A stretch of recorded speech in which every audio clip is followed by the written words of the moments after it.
नमस्कार साथियों, मैं गुरुदन दास और आज आपके लिए लाया हूँ राजस्थान के प्रमुख दुर्ग के अंतर्गत दूसरा पार्ट, जिसमें हम अध्ययन करेंगे जालोर का दुर्ग। जालोर के दुर्ग को सुवर्णगिरी का दुर्ग भी कहा जाता है और ये जालोर के दुर्ग सुवर्णगिरी पहाड़ी पर ही बना हुआ है।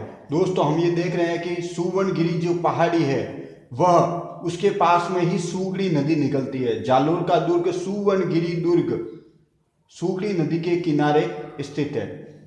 जालोर के में सोनगरा चौहानों का इतिहास रहा है।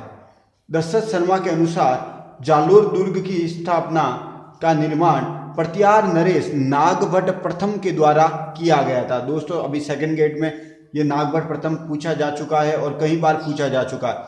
नागभट्ट प्रथम ने जालोर दुर्ग का निर्माण किया था।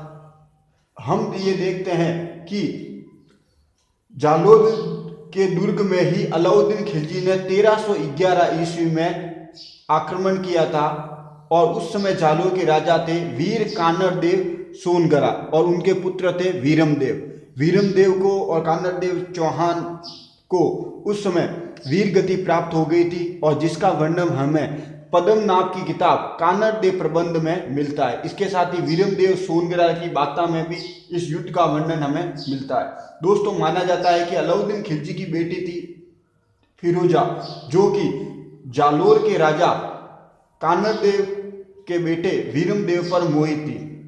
वीरमदेव को प्रलोभन दिया गया था और कहा गया था कि वो फिरोजा से शादी कर ले और मुस्लिम धर्म स्वीकार कर ले, लेकिन उन्होंने मुस्लिम धर्म स्वीकार नहीं किया और फिरोजा से शादी नहीं की। उसके पश्चात अलाउद्दीन खिलजी ने धायमा के नेतृत्व में जालोर पर आक्रमण करने के लिए सेना भेजी थी।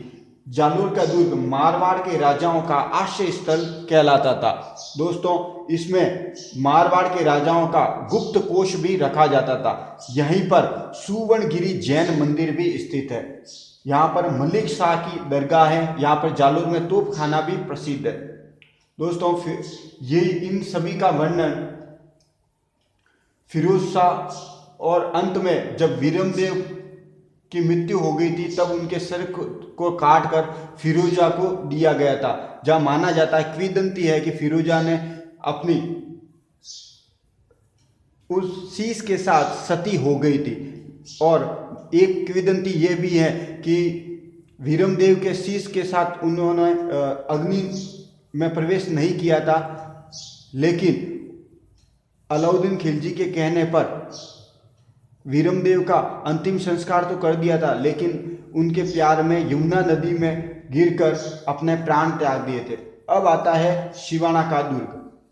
शिवाना का दुर्ग वीर नारायण पवार के द्वारा 11वीं शताब्दी में बनाया गया था। यह मारवाड़ के राजाओं का आश्रय स्थल भी रहा हुआ। जैसे उदाहरण है कि मालदेव, जो कि उस समय जेतारण के युद्ध में 1544 में शेरशाह सूरी और मालदेव के बीच में जो युद्ध हुआ था, उसके पश्चात भागकर उन्होंने यहीं पर शरण ली थी। यहाँ तक कि चंद्रसेन ने भी मुगल प्रतिरोध यहीं से चालू रखा था। दोस्तों, ये शिवाना का दुर्ग है। उसका प्राचीन नाम कुमठाना का किला था। ये हल्देश्वर की पहाड़ियों पर बना हुआ है। 1308 में कानरदेव, जो कि जालोर के जिस समय राजा थे, कानरदेव का ही भतीजा था वीर सातल देव और सोम।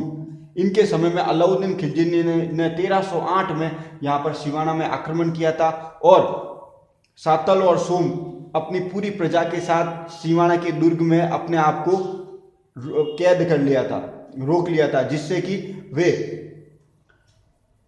आक्रमणकारियों से प्रदेश की रक्षा भी कर सके और अपनी जनता को आक्रमणकारियों की बर्बरता से बचा सके। लेकिन अलाउद्दीन खिलजी के एक सैनिक थे कमालुद्दीन गुर्ग, उन्होंने चालाकी से शिवाना में जो दुर्ग में पानी की सप्लाई की जाती है भांडेराव तालाब से, उस भांडेराव तालाब में उन्होंने गोमांस से दूषित कर दिया था। उसके पश्चात राजपूतों के पास कोई भी चारा नहीं बचा, इसलिए उन्होंने अपना केसरिया बाना पहनकर साका कर दिया और महिलाओं ने जौहर कर दिया था। तो ये शिवाना का प्रथम साका माना जाता है, जो कि 1308 में हुआ था। सातलदेव और सोम के समय अलाउद्दीन खिलजी ने इस पर आक्रमण किया था, जिसमें कमालुद्दीन गुर्ग वहाँ का दुर्ग रक्षक जीतने के पश्चात नियुक्त किए गए थे। अब आता है द्वितीय साका। द्वितीय शाखा जोधपुर के मोटा राजा उदय सिंह के नेतृत्व में अकबर ने यहाँ पर सेना भेजी थी। उस समय सिवान के राजा थे वीर कल्ला रायमलोट, जो कि कल्याणमल के नाम से भी जाने जाते हैं। ये इस युद्ध में वीर गति को प्राप्त हो गए थे और हाडी रानी ने जौहर कर लिया था। तो दोस्तों इस प्रकार से हम देख चुके हैं जालोर दुर्ग, जो कि सुवर्णगिरी दुर्ग कहलाता है। इसका निर्माण नागभट्ट प्रथम ने किया था। वहीं सिवाने के दुर्ग का निर्माण वीर नारायण पवार ने 11वीं शताब्दी में किया था। दोस्तों यहाँ पर 1308 में पहले अलाउद्दीन खिलजी ने सिवाना दुर्ग पर आक्रमण किया, फिर 1311 में अलाउद्दीन खिलजी ने जालोर पर आक्रमण किया। 1308 में यहाँ पर सातल और सोम थे, जो कि कान्हड़ देव के ही भतीजे थे, और 1311 में कान्हड़ देव का भी नंबर आ गया।